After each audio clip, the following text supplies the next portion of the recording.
सावित्रीबाईची 194वी जयंती आहे आणि सावित्रीबाईंनी जे महिलांसाठी आजपर्यंत संघर्ष केलाय, तर त्याचा आम्ही नक्कीच त्या विचारांचा वारसा चालू आणि एवढं बोलते आणि थांबते बस.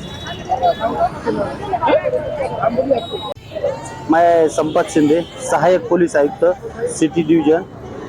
आज 3 जनवरी सावित्री माई फुले जी की आज जयंती है, जो अपने भारत की आद्य शिक्षिका और स्त्री शिक्षण के लिए जिन्होंने बहुत अच्छा कार्य किया है, उनका आज जन्मदिन का है। इसलिए उनको नतमस्तक होने के लिए आज मैं यहाँ आया हूँ। मैं सभी महिलाओं को ये सूचित करना चाहता हूँ कि आज जो महिला की स्थिति है वो 100% उसका श्रेय सावित्री माई को जाता है। तो सब महिलाओं ने आज का दिन एक त्योहार समझ के ये करना चाहिए, सेलिब्रेट करना चाहिए और आज सावित्री माई को याद करना चाहिए, उनको नतमस्तक होना चाहिए। मैं फिर से एक बार सावित्री माई को नतमस्तक होता हूँ। जय सावित्री, जय ज्योति, जय सावित्री।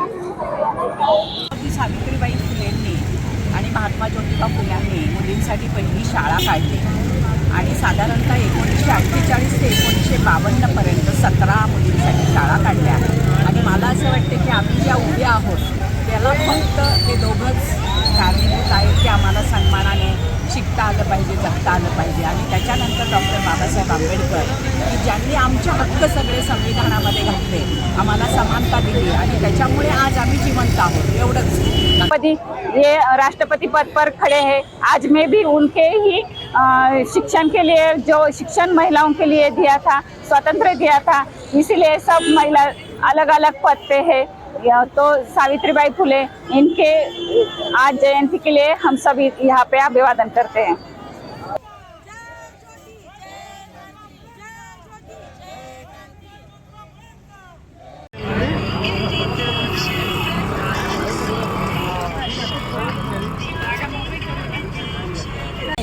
पण आज संभाजीनगरमध्ये आपण जर बघितलं तर खरं म्हणजे यावेळेस फक्त त्यांचा जय जयकार आणि त्यांच्याबद्दलचं चांगलंच बोलले गेलं पाहिजे।